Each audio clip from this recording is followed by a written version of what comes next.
I've always loved shooting with prime lenses. Their speed, relatively small size, superior build quality, and the unique character of the image they produce make them a perfect match for day trips where you need to travel light but still be able to capture memories on the go. It's this versatility and reliability that often has me choosing one or two prime lenses to throw into my camera bag over a perfectly capable zoom lens with a wider range. So when Sigma of America asked me if I wanted to try out and review some of their newer I-series contemporary primes, I was like, does my cat Gary like to interrupt me when I'm shooting my A-roll? You're damn right he does. Hey Gary.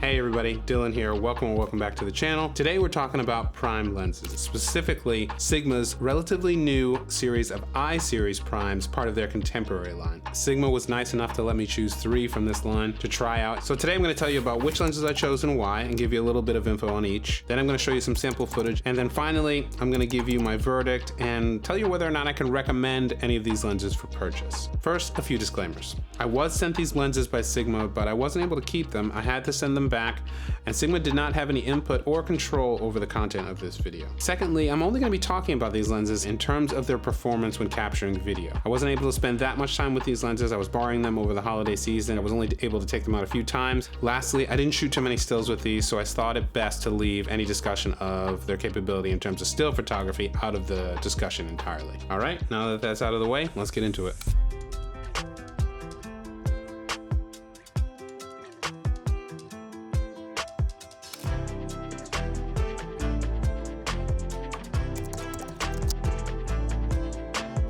Sigma's I-series is a collection of all metal primes designed to combine superior image quality with everyday use. Whereas Sigma's Art series was designed to focus mainly on optical performance, the I-series was designed to focus primarily on practicality, with a more compact, lightweight, and ergonomic design which feels great while you use it and still produces great visual results. I was able to choose 3 of them to try out: the 45mm f2.8, the 90mm f2.8, and the newest in the line, the ultra-wide 20mm f2, which was released just under a year ago in February of 2022. All of these lenses cover a full-frame sensor and have a super solid all-metal construction that feels substantial and weighty when you hold them in your hand. They're also relatively small and compact, making them a great match for smaller mirrorless cameras like the Sigma FB. They're available in both Sony and L mount, which means I can use them with my FP without the need of a converter, which makes the footprint of an already small camera body even smaller, which is a huge plus. One of the more interesting features of this lens is the ability to change the aperture either via the aperture ring on the lens itself, which turns with a very pleasing precise click from f-stop to f-stop, or via the camera. You just have to turn the aperture ring on the lens all the way to the A at the far end, then you can control it via the camera as you would normally. Sigma really did focus on making the experience of using these lenses stand out, putting in a little something for everybody, whether you enjoy manual lens operation or not. It's features like these that really highlight Sigma's focus on the relationship between operator and equipment and making them stand out in this area more than any other, in my opinion.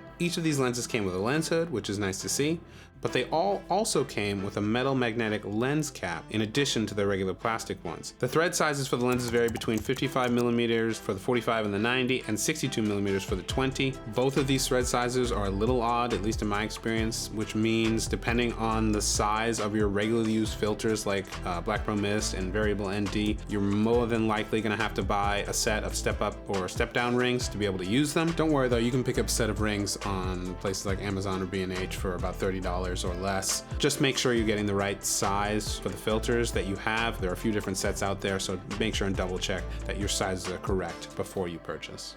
All right, now to move on to the good stuff, the image quality. The image quality on these lenses is great across the board. I was expecting them to be less sharp than my Sigma Art Series lens, and I think they were, but only by very little, and in a good way. There's a general softness to the image that I like. It makes it feel more natural overall, less digital. 20mm looks awesome when using deep focus, making for great wide shots, rich in detail. It works great as a vlogging lens as well. I turned it around on myself a few times, and when held at arm's length, the frame is wide enough to stick some stabilization on in post and have the resulting tighter frame not feel too claustrophobic. Because of the odd thread size though, I did have to use a couple step-up rings to use some of my larger filters like my variable ND and my Black Pro Mist, and because of that, I actually did experience some vignetting. So much so that I wasn't able to use my Black Pro Mist filter whenever using the 20mm on the Sigma FP at all. Otherwise, I would have to scale up the shot by 10% just to get past the vignetting, which eliminates a lot of that ultra wide frame that the 20mm is great for. I didn't have the same problem with the 45mm though. It provided some great separation between subject and background, even when stopped down to f4 or 5.6, and I think it may be the sharpest of the three. The 45mm is what I consider to be the workhorse of the group, with the ability to handle everything from medium wide shots to portraits to details. And that brings us to the 90mm. The 90mm, as you'd expect, is perfect for shooting extreme close-up and detail shots and gives you some fantastic separation between subject and background with some very pleasing bokeh. But the coolest thing about the 90mm is how much it compresses space and distance within the frame. I'm always blown away by the unique perspectives I'm able to capture with a long lens like this, and this 90mm doesn't disappoint. It's a little cumbersome to use in the field. It has a very long focus throw, and it often feels like too long of a focal length to operate effectively handheld. It's very hard to keep anything moving in focus and in frame and to minimize shake all at the same time, especially if you're working with a camera like the Sigma FP, which doesn't have in-body stabilization. But if you know that going in and you're prepared to take on those challenges, this lens is awesome, and it gives you the ability to create some very striking imagery. Overall, these lenses are fantastic. They're compact, they're solid, they produce beautiful images. But should you go out right now and buy one of these things? Are any of these a must-have for your lens kit? I'm gonna give you my 2 cents on the subject. As usual, the answer is a little bit of yes and no. In my opinion, whether you should go out right now and buy one of these lenses depends entirely on 2 factors. First, the size of your budget, how much money you have to spend on glass, and second, where you're at in your videography, video production, or filmmaking journey. Let's tackle the first one and talk about how much these lenses cost.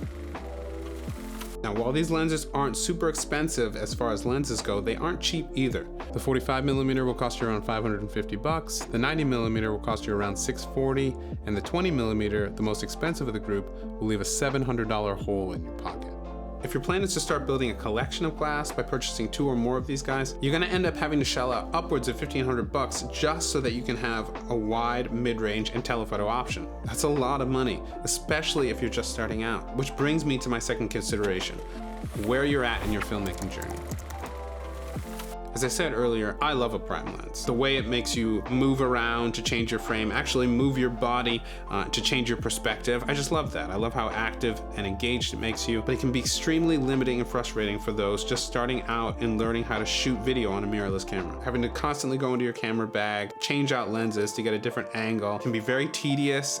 You can miss a lot of shots that way, which can be discouraging and make you not want to go out and shoot video in the first place. So it is something to consider. The lens that I use primarily to learn to shoot video on my old Canon 7D, my first DSLR, was a Sigma 17-50 f2.8. It was a zoom lens. It was only after shooting with that lens for a while that I started to realize that I love the images that I was able to produce that were shot, between 24 and 35mm. I liked that mid-range. I wasn't super crazy about ultra wide. I wasn't super crazy about ultra close-ups. And I only found that out by using a zoom lens over and over again and trying and failing. It wasn't long after I figured that out that I purchased my first prime lens, the Canon 28mm f1.8, which I still use today. Purchasing that first prime lens now allowed me to stay at a fixed focal length, which I knew I liked shooting at, but have the added benefit of improved image quality and speed. But it wasn't until I found that out that I was able to make that leap, and that's my point. The point of the story is that I had to experiment with zoom lenses first before moving on to my first prime. I'm not saying you have to do the same thing as me, I'm just saying it's something to consider. Do you need to do a little bit more experimenting, getting to know yourself as a creator before you throw down the money and make the investment in prime lenses that are limiting but liberating at the same time? But all of these things being said, I don't want to take away from the fact that these lenses are great. They're compact, they're solid, they produce beautiful images. I personally am partial to the 20mm. I don't have an ultra wide prime in my collection, so that's the one I'm gravitating towards. Don't know if I can afford it at the moment, but if I had to pick one, that would be my favorite. But any of these lenses, the 20mm, the 45, or the 90, would be a great addition to anyone's lens collection as long as they're a right fit for you. Well, that's all I have for you today. Thank you so much for watching. Gary thanks you as well. Special thanks to Sigma for sending me those lenses and let me try those out. I had a blast. It was a lot of fun. So thank you so much for sending those and making this possible. Don't forget to give this video a thumbs up. Hit that like button if you enjoyed it, you found it useful. That really helps out my channel a lot. And as always, if you haven't already, don't forget to subscribe for more videos like this one on lenses, gear reviews, video production, cinematography, post-production, and color grading. My name's Dylan, and I'll see you in the next one. Bye.